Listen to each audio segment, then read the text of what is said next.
मधु की माँ को एक दिन फ़ोन आया। जब से मेरे बेटे ने आपकी बेटी को एक शादी समारोह में सबके सामने नृत्य करते देखा, तब से वह उसे पसंद करने लगा है और कहता है कि शादी करूँगा तो मैं उसी लड़की से। उसने आपका नंबर उसी शादी में अपने दोस्त के दूल्हे के ज़रिए लिया है और आप हाँ कर दीजिए। मेरे बेटे की खुशी मुझे दे दीजिए। मधु की माँ ने आश्चर्यचकित हो कर, आप तो बहुत बड़े लोग हैं, हमारी हैसियत नहीं है कि हम आपसे रिश्ता जोड़ें, न हमारे पास इतना दान दहेज है। इसके अलावा हम अंतरजातीय शादी नहीं करते।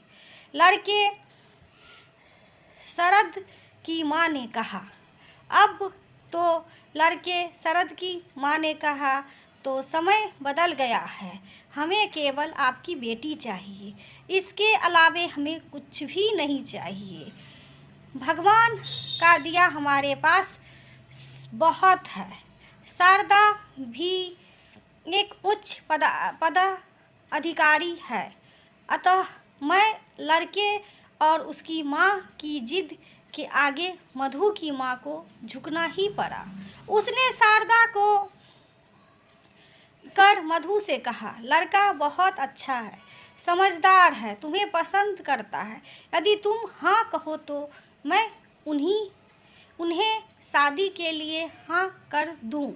मधु ने कहा, जैसी आपकी मर्जी या मगर मैं अपना कोर्स पूरा करने के बाद ही शादी करूंगी, यानी 1 साल बाद। मधु ने शारदा की माँ को बता दिया, पर वह बहुत जल्दी शादी करने पर जोर दे रही थी, जिसे मधु और उसकी माँ ने स्पष्ट रूप से मना कर दिया। एक दिन शारदा की बड़ी बहन का फ़ोन मधु की माँ के पास आया। अपने और अपनी बेटी ने शादी से इनकार कर दिया। मेरा भाई डिप्रेशन में है, मैं आप दोनों के खिलाफ पुलिस में रिपोर्ट लिखवाऊंगी कि आपकी बेटी ने मेरे भाई को फंसा है और अब शादी से इनकार कर रही है। मेरे भाई ने अपसाद में घिर कर कुछ कर लिया तो मैं उसके जिम्मेदार यह दोनों माँ बेटी होगी।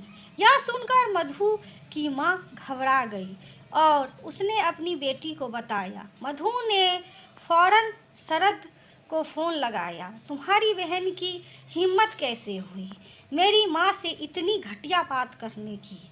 तुम लोगों ने हमें समझ क्या रखा है? शादी के पहले यह हाल है तो शादी के बाद क्या होगा? मुझे नहीं करना है तुमसे शादी। अपनी बहन से कहो मेरी माँ से माफ़ी मांगे। शारदा ने उसकी माँ को फ़ोन किया और कहा कि मधु ने शादी से मना कर दिया है और आप मेरी बहन की बातें उसे क्यों बताई? मेरी बहन आपसे हरगिज़ माफ़ी नहीं मांगेगी। मैं उनका बहुत आदर करता हूँ। अगर आप लोग शादी से मना कर देंगे तो मैं सचमुच में आत्महत्या कर लूँगा।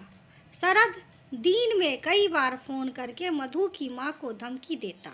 इसके अलावा जिस शहर में मधु थी वहाँ अपने दोस्तों से उसकी जासूसी करवाता, फिर उसकी शिकायत उसकी माँ से करता। इन सब बातों से परेशान होकर मधु की माँ ने मधु से कहा कि वह तो पागल हुई जा रही है, बार बार फ़ोन करके मुझे परेशान करता है, मरने की धमकी देता है। मैं बहुत डर गया हूँ, क्या करूँ? मधु ने शरद को ब्लॉक कर दिया था, पर फिर उसने उसे फ़ोन करके चिल्लाते हुए कहा, तुम्हारी हिम्मत कैसे हुई मेरी माँ से इस तरह बोलने की? आज से अगर तुमने मेरी माँ को एक बार भी फ़ोन किया तो मैं तुम्हारे खिलाफ़ पुलिस कंप्लेन करूँगी। और सुनो, आज के बाद से मैं तुमसे सभी रिश्ते तोड़ती हूँ।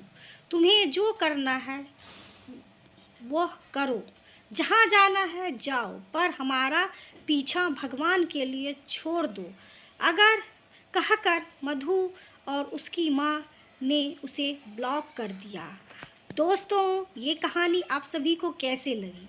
यदि अच्छी लगी हो तो लाइक करिएगा, सब्सक्राइब करिएगा और शेयर ज़रूर करिएगा। दोस्तों, वीडियो देखने के लिए आप सभी दोस्तों का धन्यवाद और थैंक यू दोस्तों।